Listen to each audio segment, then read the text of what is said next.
નમસ્કાર ખેડૂત મિત્રો, હું ચતુર સાંકટ મદનીશ ખેતીની મકાપ સૌનું કૃષિ દર્પણ ચેનલમાં હાર્દિક સ્વાગત કરું છું।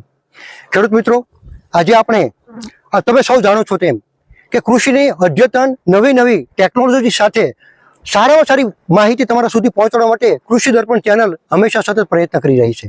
આજે આપણે હિંમતભાઈ ભીલ કે જેઓ પ્રગતિશીલ ખેતી કરી રહ્યા છે અને ખૂબ સારું ઉત્પાદન મેળવી રહ્યા છે, આજે એમની વાડી ઉપર આપણે ઉપસ્થિત થયા છીએ અને આજે આપણે આ વિડીયોના માધ્યમથી રીંગણીના પાકમાં સારામાં સારું ઉત્પાદન અને ગુણવત્તાયુક્ત ઉત્પાદન મેળવવા માટે કેવા પ્રયત્ન કરવા જોઈએ, શું કરી શકાય, કેવી માવજત આપવી જોઈએ, એ અંગેની માહિતી મેળવવા માટે આપણે આ વિડીયોના માધ્યમથી માહિતી આજે મેળવવાના છીએ। ખેડૂત મિત્રો, આ માહિતી પૂરી પાડવા માટે, તમારા સુધી માહિતી પહોંચાડવા માટે આજે આપણી ચેનલમાં જગદીશભાઈ કંટારિયા કે જેઓ કૃષિ નિષ્ણાત કૃષિ વિજ્ઞાન કેન્દ્રની અંદર ફરજ બજાવી રહ્યા છે લોકભારતી સણોસરા ખાતે, તો એમણે ખેડૂતોને અલગ અલગ જે ઇનપુટ્સ આવે છે, જેમાં પાયા જમીન તૈયારીથી લઈ અને ઉત્પાદન ચાલુ થાય અને ગુણવત્તાયુક્ત ઉત્પાદન બને ત્યાં સુધીની અલગ અલગ જે માવજતો આપવા માટેની જે ટૂંકમાં ખેડૂતોને માર્ગદર્શન આપે છે, તો એ માર્ગદર્શન થકી આજે આ ખેડૂત છે હિંમતભાઈ, એ ખૂબ સદ્ધર થયા છે। તો તમે કઈ રીતે થઈ શકો એ જ્ઞાન માહિતી આપવા માટે આપણે આજે જગદીશભાઈ આપણી ચેનલ ઉપસ્થિત છે, તો એમનું આપણે સ્વાગત કરી છે। સ્વાગત છે જગદીશભાઈ। નમસ્તે સાહેબ। નમસ્તે। હવે જગદીશભાઈ, તમે આજે ખેડૂતોની અંદર નવી જે ટેકનોલોજી આવે છે, નવા જે ટૂંકમાં ખાતરો છે, રાસાયણિક ખાતરો હોય તો ભલે, પ્રાકૃતિક ખેતી હોય તો ભલે, જેને જૈવિક ખેતી કહીએ છીએ તો જૈવિક ખેતી હોય તો ભલે, અને જે લોકો રાસાયણિક ખેતી કરે છે તો એના માટે ટૂંકમાં તમે એ પાયાથી લઈ અને અંત સુધી ટૂંકમાં જે સારામાં સારું ઉત્પાદન મળી રહે એના માટે સતત તમે ખેડૂતોને માર્ગદર્શન આપી રહ્યા છો। તો હવે આજે આપણે એક અમારા દર્શક મિત્રોને ખેડૂતોને એ જણાવો કે આજે રીંગણીનું સારું ઉત્પાદન મેળવવા માટે જમીન તૈયારીથી લઈ અને અંત સુધી આપણે કેવી માવજતો આપવી જરૂર છે, જેથી કરીને રીંગણી ખૂબ સારું ઉત્પાદન આપે અને વધતા કે રીંગણાની અંદર ઓછામાં ઓછી રાસાયણિક દવાઓનો છંટકાવ કરવો પડે। તો અમારા દર્શક મિત્રો, ખેડૂત મિત્રો, તમે આ અંગે માહિતી આપવા વિનંતી છે। નમસ્કાર ખેડૂત મિત્રો। ખાસ સાહેબે જેમ વાત કરી એમ કે રીંગણીના વાવેતર ઘણા વિસ્તારની અંદર થાય છે અને સતત આપણે હમણાં જોઈએ છીએ કે સુકારાના ઉપદ્રવ હોય અથવા જે વાયરસ એટલે કે જમરાના ઉપદ્રવ હોય અને જે ઊભો સુકારાના લીધે અથવા ડોકામરડી જે ઈયળ આવે છે એના લીધે જે રીંગણીનું વાવેતર છે એ ઘટતું જાય છે, અથવા જે ખેડૂતો કરે છે તો એની અંદર એનું ઉત્પાદન ઓછું મળવાના લીધે હવે રીંગણીથી ખેડૂતો દૂર જઈ રહ્યા છે। તો આજે આપણે અત્યારમાં જે વાડીએ ઊભા છીએ એ ખડસલિયા ગામની વાડી છે અને હિંમતભાઈ ભીલ જે ખેડૂત છે એને સારી રીતે પ્રગતિશીલ ખેડૂત છે અને સારી રીતે રીંગણીનો પાક કરીને એક ખૂબ સારી આવક છે એ આ પાકમાંથી એને મેળવી છે। તો એ જે છે એ કૃષિ વિજ્ઞાન કેન્દ્રના માર્ગદર્શન અથવા ખેતીવાડી ખાતાના માર્ગદર્શન બંનેના સાથે મળીને સહકારથી એ આ ખેતીની અંદર સફળતાપૂર્વક ખેતી કરી રહ્યા છે। તો જે રીંગણીની ખેતી માટે સૌથી ઉત્તમ જે કહેવાય કે રોગ જીવાત અને જે પ્રશ્નો આવે છે એનું ઓછું ઉપદ્રવ આપણા ખેતરમાં આવે એના માટે રીંગણીના છોડને પહેલેથી એટલે કે પાયાથી મજબૂત બનાવવો ખાસ જરૂરી છે। તો એમના માટે જે વાવેતર કરતા હોઈએ છીએ ત્યારે પાયાની અંદર ખાસ કરીને રીંગણીના પાકની અંદર જે જમરવાના એટલે કે વાયરસના પ્રશ્નો આવે છે તો એ પ્રશ્ન અને સુકારાના પ્રશ્નો ઓછા આવે એના માટે જમીન તૈયારી કરતી વખતે આપણે જે રીંગણીના પાળા બનાવીએ છીએ એ પાળાની અંદર એક લીંબોળીનો ખોળ છે, એરડીનો ખોળ છે અને સેન્દ્રિય ખાતર, આ ત્રણેયનો સાથે ઉપયોગ કરીએ તો જે સેન્દ્રિય તત્વ વધારે પ્રમાણમાં મળવાથી છોડ છે એ હંમેશા મજબૂત બને છે અને એની અંદર આ જે વાયરસના પ્રશ્નો હોય અથવા સુકારાના પ્રશ્નો છે એ ખૂબ ઓછા આવતા હોય છે। આ જે આપણે દેશી અથવા સેન્દ્રિય ખાતર ખોળનો ઉપયોગ કરીએ એમની સાથે ખાસ કરીને જે જમીનની અંદર ખાસ કરીને ખેડૂતો છે એ રાસાયણિક દવાનો વધારે પડતો ઉપયોગ કરતા હોઈએ છીએ। તો વધારે પડતી રાસાયણિક દવાઓ જમીનમાં ઉપયોગ કરવાના લીધે જમીનમાં રહેલી ઉપયોગી જીવાણુઓ જેમ કે બેક્ટેરિયા હોય, ફૂગ હોય, જે ઉપયોગી ફૂગ છે એના નાશ પામતા હોય છે। એના લીધે પણ જમીનની અંદર સુકારાના અથવા વાયરસના, કૃમિના ઘણા બધા પ્રશ્નો આવતા હોય છે। તો એ પ્રમાણ આપણા ખેતરમાં ઓછું આવે એના માટે ખાસ અગત્યનું છે કે આપણે જમીનની અંદર પાયામાંથી ટ્રાઇકોડર્મા, સ્યુડોમોનાસ, સ્પેસિલોમાઇસિસ આવા જે ઉપયોગી જીવાણુઓ છે એનો ઉપયોગ આપણે પાયાથી પાકની અંદર સતત કરતા રહીએ કે જેથી કરીને આપણા જમીનની અંદર જમીનજન્ય જે પ્રશ્નો છે એમનું નિરાકરણ થઈ શકે અને આપણા ખેતરની અંદર ખૂબ ઓછા પ્રમાણમાં આવે.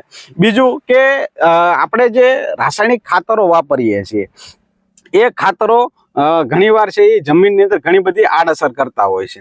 તો જેટલા બી ખાતર વાપરીએ એની સાથે રાસાયણિક ખાતરના ડોઝની સાથે 3 થી 4 દિવસના મતલબમાં રાસાયણિક ખાતર આપ્યા પછી NPK કન્સોર્ટિયા જે નાઇટ્રોજન, ફોસ્ફરસ, પોટાશ, ઝીંક અને મતલબમાં જે પોટાશના સલ્ફરના જે બેક્ટેરિયા આવે છે NPK કન્સોર્ટિયા છે એ રેગ્યુલર દર 10 થી 15 દિવસે એનો ડોઝ છે એ આપણે રીંગણીની અંદર આપતા રહીએ તો જે ખાતર વધારાનો ઉપયોગ થાય છે અથવા જે ખાતર જમીનમાં પડ્યું રહે છે એને એ લભ્ય બનાવીને છોડ વાપરતો થાય છે. કારણ કે ઘણી બધી વખત ખેડૂતોને એવું પણ બનતું હોય છે કે વધુ પડતા ખાતર આપવાથી જમીનમાં ખારશનું પ્રમાણ વધે છે અને એનાથી જે છોડ માટે જે તત્વો લેવાના જે અપટેક કરવાની કેપેસિટી હોય છે એ ઘણીવાર ઘટી જતી હોય છે. એના લીધે છોડ છે એ આપણને ઉત્પાદન આપતો નથી. તો આજે જમીનની અંદર છે એ સેન્દ્રિય ખાતરની સાથે આવા સૂક્ષ્મ જીવાણુઓ જેમ કે બેક્ટેરિયા છે, ફૂગ છે, જે જમીનમાં ઉપયોગી છે ખાસ એનો ઉપયોગ કરવો ખાસ જરૂરી છે. અને એના લીધે તે અત્યારમાં તમે જોઈ રહ્યા છો કે આ જે ખેતર છે એ ગઈ સાલ 2024ની ડિસેમ્બરમાં આનું વાવેતર હતું અને આજે આ જે ડિસેમ્બર 2025 એટલે કે 1 વર્ષ 12 મહિનાની આ રીંગણી થઈ છે અને એમાંથી સારામાં સારું ઉત્પાદન છે એ ખેડૂત છે એ લઈ રહ્યા છે. આભાર કંટારિયા સાહેબ. ખેડૂત મિત્રો, આપણે રીંગણું જાણીએ છીએ કે શાકભાજીનો રાજા ગણવામાં આવે છે અને આજે શિયાળામાં જ મોટા ભાગે રીંગણું ખવાતું એને બદલે આજે 12 માસ રીંગણું થાય છે. તો આવા સંજોગોની અંદર સારું રીંગણું રોગમુક્ત અને આરોગ્યની દૃષ્ટિએ ઉત્તમ હોય એ પકવવું ખૂબ જરૂરી છે.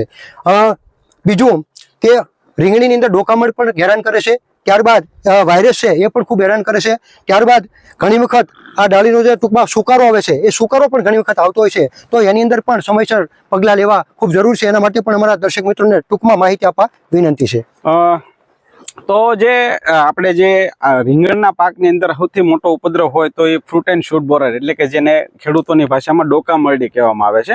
તો ડોકા મરડી જે જીવાત છે, ઈયળ છે, એનો ઉપદ્રવ રીંગણીની અંદર ખૂબ મોટા પ્રમાણમાં હોય છે. તો આના નિયંત્રણ કરવા માટે અલગ અલગ ઘણા બધા પગલાં લેવા ખાસ જરૂરી છે. એકલી ફક્ત રાસાયણિક દવાનો ઉપયોગ કરવાથી એનું નિયંત્રણ થતું નથી.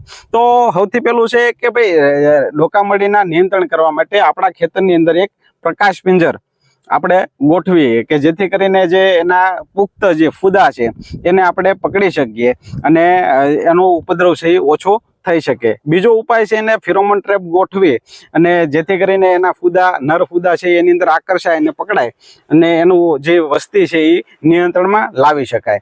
બીજું જે ડોકા મરડીના નિયંત્રણ કરવા માટે ઘણા ખેડૂતોના જે ખેતરની અંદર જોઈએ તો ઉપદ્રવ છે એ ફરીથી પાછો જોવા મળતો હોય છે. તો આની પાછળનું એક મુખ્ય કારણ જોવા મળે તો એ છે કે જે સડેલા રીંગણા હોય છે કે જેની અંદર ઈયળ મતલબમાં ડંખ મારેલો છે, જેની અંદર રીંગણની અંદર ઈયળ છે એ રીંગણ તોડીને ખેડૂતો જનરલી છે એ ખેતરની અંદર અથવા ખેતરના શેડે નાખતા હોય છે. તો આનાથી એ જે ઈયળ છે એમાંથી કોસેટા અવસ્થામાં આવે અને કોસેટા અવસ્થામાંથી ફૂદા અવસ્થામાં આવે અને એ ફરીથી છે એ આપણા ખેતરની અંદર છે એ ઈંડા મૂકી અને ઈયળ દ્વારા પાછી આવતી હોય છે. તો આ જે એની સાયકલ જે જીવનચક્ર છે એને તોડવા માટે હંમેશા જે સડી ગયેલા ફ્રૂટ એટલે કે ફળ છે એ અથવા ડાળી છે એને તોડી અને જમીનની અંદર દાટી દે અથવા સળગાવીને એનો નાશ કરવો ખાસ અગત્યનો છે. બાકી જે જનરલી રાસાયણિક દવાઓની અંદર વાત કરીએ તો એમામેક્ટિન બેન્ઝોએટ 1.9% EC જે દવા છે એનો ઉપયોગ, એની સાથે નોવાલ્યુરોન છે એ દવાઓનો ઉપયોગ કરીએ અને રેગ્યુલર આનો ઉપયોગ રાખીએ તો પણ આપણે જે છે ડોકા મરડી ઈયળનો છે એનો ઉપદ્રવ છે આપણા ખેતરમાં અટકાવી શકતા હોઈએ છીએ. આભાર કંટારિયા સાહેબ.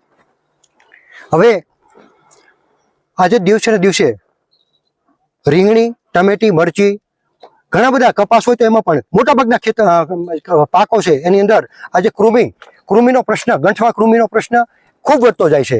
તો આ ગંઠવા કૃમિના નિયંત્રણ માટે કેવા કેવા પગલાં લેવા જોઈએ એ પણ જણાવવા વિનંતી છે.